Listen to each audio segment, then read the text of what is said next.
ପାଞ୍ଚଟି ରସୁଣ କୁଲା ଏହି ଜାଗାରେ ବାନ୍ଧି ଦିଅନ୍ତୁ। ଗ୍ୟାରେଣ୍ଟି ଦେଉଛି ସେ ଝିଅର ନିଦ ହଜିଯିବ। ହାତ ଧରିକି ରୁମ୍କୁ ଡାକିବ, ଯାହା ଚାହିଁବେ ତାହା କରିବ। ହଁ ଫ୍ରେଣ୍ଡସ୍, ଆଜିର ଏହି ଭିଡ଼ିଓଟିରେ ମୁଁ ଆପଣଙ୍କୁ ଶିଖେଇବି 5ଟି ରସୁଣ କୁଲା ସାହାଯ୍ୟରେ ଝିଅ ପଟେଇବା ପାଇଁ ବଶୀକରଣ ବିଦ୍ୟା। ବିବାହିତା ନାରୀକୁ ପଟେଇବା ପାଇଁ ବଶୀକରଣ ବିଦ୍ୟା, ଯାହାକୁ ପ୍ରୟୋଗ କରି ଆପଣ ସୁନ୍ଦରୀରୁ ସୁନ୍ଦରୀ ଝିଅକୁ ପଟେଇ ପାରିବେ। ପଡ଼ିଶା ଘର ସୁନ୍ଦରୀ ଭାଉଜକୁ ପଟେଇ ପାରିବେ। ତାଠାରୁ କିଛି ବି କାମ ହାସଲ କରିପାରିବେ। କେବଳ ଆପଣଙ୍କୁ 5ଟି ରସୁଣ କୁଲା ଏହି ଜାଗାରେ ବାନ୍ଧିବାର ଅଛି। ତାପରେ ଦେଖିବେ ଚମତ୍କାର। ହଁ ଫ୍ରେଣ୍ଡସ୍, ଆପଣ ସମସ୍ତେ ମନେ ମନେ କେଉଁ ନା କେଉଁ ଝିଅକୁ ଭଲ ପାଉଥିବେ, କିନ୍ତୁ ଯେତେ ଚେଷ୍ଟା କଲେ ମଧ୍ୟ ଆପଣ ତାକୁ ପଟେଇ ପାରୁନାହାନ୍ତି। ତାକୁ ନିଜର ମନ କଥା କହିବାକୁ ଡରୁଛନ୍ତି। ଆଉ ଆପଣ ଚାହୁଁଛନ୍ତି କି ସେ ଝିଅ ନିଜେ ଆସି ଆପଣଙ୍କୁ ଭଲ ପାଉଛି ବୋଲି କହୁ। ତେବେ ଆଜିର ଏହି ଭିଡ଼ିଓଟି ଆପଣଙ୍କର କାମରେ ଆସିବ। କେବଳ 5ଟି ରସୁଣ କୁଲା ସାହାଯ୍ୟରେ ଆପଣ ସେ ଝିଅକୁ ପଟେଇ ପାରିବେ। ସେ ଝିଅ ନିଜେ ଆସି ଆପଣଙ୍କ ସହିତ କଥା ହେବ, ଆପଣଙ୍କୁ ଭଲ ପାଉଛି ବୋଲି କହିବ। ଏହି ବଶୀକରଣ କରିବା ପାଇଁ ଆପଣଙ୍କୁ କୌଣସି ପ୍ରକାର ମନ୍ତ୍ରତନ୍ତ୍ର କରିବାକୁ ପଡ଼ିବନି କିମ୍ବା କିଛି ବି ପଇସା ଖର୍ଚ୍ଚ କରିବାକୁ ପଡ଼ିବନି। କେବଳ 5ଟି ରସୁଣ କୁଲା ଆଣିବେ ଆଉ କଳା ସୂତା ଆଣିବେ। ତାପରେ ମୁଁ ଆପଣଙ୍କୁ କିଛି ପ୍ରୟୋଗ ବିଧି ଶିଖେଇବି। ଆପଣ ସେହି ପ୍ରୟୋଗ ବିଧିକୁ ଠିକ୍ ଭାବରେ କରିକି 5ଟି ରସୁଣ କୁଲାକୁ ଏହି ଜାଗାରେ ବାନ୍ଧିଦେବେ। ଗ୍ୟାରେଣ୍ଟି ଦେଉଛି ଯେମିତି ଆପଣ ରସୁଣ କୁଲାକୁ ବାନ୍ଧିବେ, ସେହି ସମୟଠାରୁ ସେ ଝିଅ ହେଉ ବା ବିବାହିତା ନାରୀ ଆପଣଙ୍କ ପ୍ରେମରେ ଦିବାନୀ ହୋଇଯିବ। ଆପଣଙ୍କ ଆଡ଼କୁ ଆକର୍ଷିତ ହେବାକୁ ଲାଗିବ। ନମସ୍କାର ଫ୍ରେଣ୍ଡସ୍, ଓଡ଼ିଆ ଫଣ୍ଡା ଚ୍ୟାନେଲକୁ ଆପଣମାନଙ୍କୁ ସ୍ୱାଗତ। ଯଦି ଆପଣ ନିଜ ପସନ୍ଦର ଝିଅ ପଟେଇବାକୁ ଚାହୁଁଛନ୍ତି, ସୁନ୍ଦରୀ ପଡ଼ିଶା ଘର ଭାଉଜକୁ ପଟେଇବାକୁ ଚାହୁଁଛନ୍ତି, ତାଠାରୁ ମନ ଚାହୁଁଥିବା କାମ ହାସଲ କରିବାକୁ ଚାହୁଁଛନ୍ତି, ତେବେ ଆଜିର ଏହି ଭିଡ଼ିଓଟିକୁ ପୁରା ଧ୍ୟାନ ସହିତ ଶେଷ ପର୍ଯ୍ୟନ୍ତ ଦେଖିବେ। କାହିଁକିନା 5ଟି ରସୁଣ କୁଲାର ଏହି ବଶୀକରଣ ମହାଶକ୍ତିଶାଳୀ ବଶୀକରଣ। ଏହାର ପ୍ରୟୋଗ କେବେ ବି ଖାଲି ଯାଏନି। ମାତ୍ର ଥରେ ଆପଣ ଏହି ବଶୀକରଣ କରିକି ଦେଖନ୍ତୁ, ତାପରେ ଦେଖିବେ କିପରି ସେ ଝିଅ ଆପେ ଆପେ ପଟିଯିବ।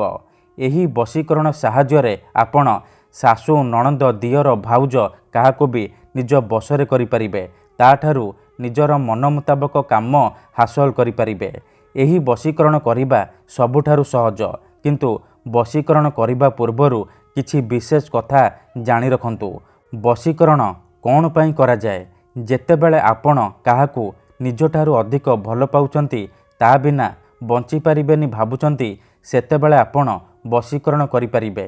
କିମ୍ବା ଯଦି କେଉଁ ଲୋକ ବିନା କାରଣରେ ଆପଣଙ୍କୁ ହଇରାଣ କରୁଛି, ଆପଣଙ୍କର ଘର ପରିବାର ଉପରେ ଖରାପ ନଜର ପକାଉଛି, ଏହିପରି ପରିସ୍ଥିତିରେ ଆପଣ ବଶୀକରଣ କରିପାରିବେ। କାହିଁକିନା କେତେଥର ଏମିତି ହେଇଥାଏ କି ଆମର ଶତ୍ରୁ ପଇସାରେ ଆଉ ଶକ୍ତିରେ ଆମଠାରୁ ବଳବାନ ହେଇଥାଏ, ଆଉ ଆମେ ଚାହିଁକି ବି ତାର କିଛି କରିପାରୁନାହୁଁ। ଏହିପରି ପରିସ୍ଥିତିରେ ଆପଣ ବଶୀକରଣ କରିପାରିବେ। ସୁନ୍ଦରୀ ଝିଅକୁ ପଟେଇ ପାରିବେ। ପଡ଼ିଶା ଘର ଭାଉଜକୁ ବଶରେ କରିପାରିବେ। କେଉଁ ବି କୁଆଁରୀ ଝିଅକୁ ନିଜ ଆଡ଼କୁ ଆକର୍ଷିତ କରିପାରିବେ। କିନ୍ତୁ ବଶୀକରଣ ଏମିତି ସେମିତି କାମ କରେନି। ମନରେ ସମ୍ପୂର୍ଣ୍ଣ ବିଶ୍ୱାସ, ନିଷ୍ଠା ଆଉ ଏକାଗ୍ରତାର ସହିତ ଆପଣଙ୍କୁ ଏହି ବଶୀକରଣ କରିବାକୁ ପଡ଼ିବ। ତେବେ ଯାଇ ମୁଁ ଆପଣଙ୍କୁ ଗ୍ୟାରେଣ୍ଟି ଦେଉଛି ଆପଣ ଯାହାକୁ ଚାହିଁବେ ତାକୁ ପଟେଇ ପାରିବେ। ଯଦି ଗୋଟିଏ ଥରରେ ସଫଳ ହୋଇପାରୁନାହାନ୍ତି, ଦ୍ୱିତୀୟ ଥର ଚେଷ୍ଟା କରନ୍ତୁ, ନିହାତି ଭାବେ ସଫଳ ହେବେ।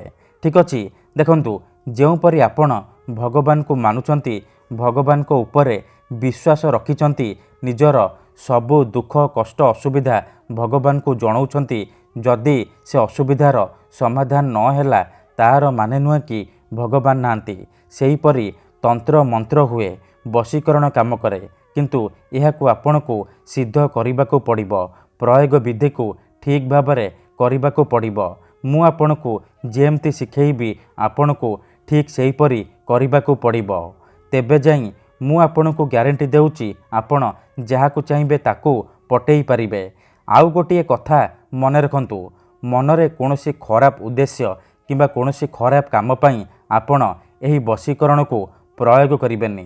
କାହିଁକି ନା ମାତ୍ର ଥରେ ଯେଉଁ ଝିଅ ବା ବିବାହିତା ନାରୀ ଉପରେ 5ଟି ରସୁଣ କୁଲାର ଏହି ବଶୀକରଣ ପ୍ରୟୋଗ କରିଦେବେ, ସିଏ ସାରା ଜୀବନ ପାଇଁ ଆପଣଙ୍କର ଗୁଲାମୀ କରିବ, ଆପଣଙ୍କର ଇସାରାରେ ନାଚିବ। ଆପଣ ତାକୁ ଯାହା କହିବେ, ଯେମିତି କହିବେ ସିଏ କରିବ, କୌଣସି ପ୍ରକାର ବାଧା ଦେବ ନାହିଁ। ଠିକ୍ ଅଛି, ତେବେ ଏହି ବଶୀକରଣ ଆପଣ କିପରି କରିବେ, 5ଟି ରସୁଣ କୁଲାକୁ ଆପଣ କିପରି ବାନ୍ଧିବେ, ମୁଁ ଆପଣଙ୍କୁ ଶିଖେଇବି। ଜାଣିବା ପାଇଁ ଭିଡ଼ିଓଟିକୁ ପୁରା ଧ୍ୟାନ ସହିତ ଶେଷ ପର୍ଯ୍ୟନ୍ତ ଦେଖିବେ। ବିଧିଟି ଜାଣିବା ପୂର୍ବରୁ ମୋର ଆପଣମାନଙ୍କୁ ଅନୁରୋଧ କି ଯଦି ଆପଣ ଆମ ଚ୍ୟାନେଲକୁ ନୂଆ ଆସିଛନ୍ତି ତେବେ ଦୟାକରି ଚ୍ୟାନେଲକୁ ସବସ୍କ୍ରାଇବ୍ କରି ପାଖରେ ଥିବା ବେଲ୍ ଆଇକନ୍କୁ ମଧ୍ୟ ଦବାଇ ଦିଅନ୍ତୁ, ଯାହାଦ୍ୱାରା ଆମେ ଯେଉଁ ବି ଭିଡ଼ିଓ ଅପଲୋଡ଼ କରିବୁ ସର୍ବପ୍ରଥମେ ଆପଣ ଦେଖିପାରିବେ ଆଉ ତାହାର ଲାଭ ପାଇପାରିବେ। ଠିକ୍ ଅଛି, ତେବେ ଚାଲନ୍ତୁ ଜାଣିବା ଏହି ବଶୀକରଣ ବିଧିକୁ ଆପଣ କିପରି କରିବେ। ମନେ ରଖନ୍ତୁ, ଏହି ବଶୀକରଣ ବିଧିକୁ ଆପଣ କେବଳ ଶନିବାର ଦିନ କରିବେ। ଦିନ 3ଟାରୁ ସନ୍ଧ୍ୟା 6ଟା ମଧ୍ୟରେ ଆପଣ ଏହି ବଶୀକରଣକୁ କରିପାରିବେ। ପ୍ରଥମେ ଆପଣ କ'ଣ କରିବେ, ଭଲ ଭାବରେ ହାତ ଗୋଡ଼ ଧୋଇକି ସଫା ବସ୍ତ୍ର ପିନ୍ଧିକି କୌଣସି ଏକ ଜାଗାରେ ଦକ୍ଷିଣ ଦିଗକୁ ମୁହଁ କରିକି ବସି ପଡ଼ିବେ, ଯେଉଁଠାରେ ଆପଣଙ୍କୁ କେହି ଦେଖିବେନି କିମ୍ବା ଅଧାରୁ ଡାକିବେନି। ତାପରେ ଆପଣ କ'ଣ କରିବେ, 5ଟି ରସୁଣ କୁଲା ଆଣିବେ ଆଉ କଳା ସୂତା ଆଣିବେ। ଆପଣଙ୍କ ଘରେ ଯେଉଁ ସିଲେଇ ସୂତା ଥିବ, ରିଲ୍ ସୂତା, ଆପଣ ସେହି ସିଲେଇ ସୂତାକୁ ଆଣିବେ। ତାପରେ ଦକ୍ଷିଣ ଦିଗକୁ ମୁହଁ କରିକି ବସି ପଡ଼ିବେ। ତାପରେ 5ଟି ରସୁଣ କୁଲା ଆଉ କଳା ସୂତା ସାହାଯ୍ୟରେ ଆପଣ ଗୋଟିଏ ମାଳ ତିଆରି କରିବେ। ଠିକ୍ ଅଛି, ଗୋଟିଏ ମାଳ ହୋଇସାରିବା ପରେ ଆପଣ କ'ଣ କରିବେ, ସେ 5ଟି ରସୁଣର ଯେଉଁ ମାଳ କରିଛନ୍ତି ତାକୁ ନିଜ ସାମ୍ନାରେ ରଖିବେ। ତାପରେ ଗୋଟିଏ ରସୁଣକୁ ଛୁଇଁବେ, ଆଖି ବନ୍ଦ କରିକି ସେଇ ଝିଅ ବା ନାରୀକୁ ମନେ ମନେ ଭାବିବେ, ତାର ନାମ ଗୋଟିଏ ଥର କହିବେ। ଏହିପରି ଆପଣ ଗୋଟେ ଗୋଟେ କରି 5ଟି ରସୁଣ କୁଲାକୁ ଛୁଇଁବେ ଆଉ 5 ଥର ସେଇ ଝିଅ ବା ନାରୀର ନାମ କହିବେ। ତାପରେ ଆପଣ କ'ଣ କରିବେ, 5 ଥର ଏହିପରି କରିସାରିବା ପରେ ସେ ରସୁଣର ମାଳରେ ଗୋଟିଏ ଥର ଫୁଙ୍କିଦେବେ। ଏତିକି କରିସାରିବା ପରେ ଆପଣ କ'ଣ କରିବେ, ସେ ରସୁଣର ମାଳକୁ ନେଇକି କୌଣସି ଏକ ନିମ୍ବ ଗଛର ଡାଳରେ ବାନ୍ଧି ଦେଇ ଚୁପଚାପ ଘରକୁ ଫେରି ଆସିବେ। ମନେ ରଖନ୍ତୁ, ବାନ୍ଧିବା ସମୟରେ ଯେମିତି ଆପଣଙ୍କୁ କେହି ଦେଖିବେନି କିମ୍ବା ଡାକିବେନି। ନିମ୍ବ ଗଛର ଡାଳରେ ରସୁଣର ମାଳକୁ ବାନ୍ଧି ସାରିବା ପରେ ଘରକୁ ଫେରି ଆସିବେ।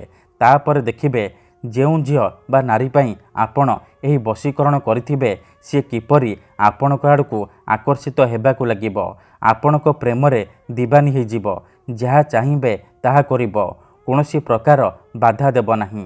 ମୁଁ ଆପଣଙ୍କୁ ଆଉ ଥରେ କହି ରଖୁଛି, ମନରେ କୌଣସି ଖରାପ ଉଦ୍ଦେଶ୍ୟ କିମ୍ବା କୌଣସି ଖରାପ କାମ ପାଇଁ ଆପଣ ଏହି ବଶୀକରଣ ପ୍ରୟୋଗ କରିବେନି। ଧନ୍ୟବାଦ।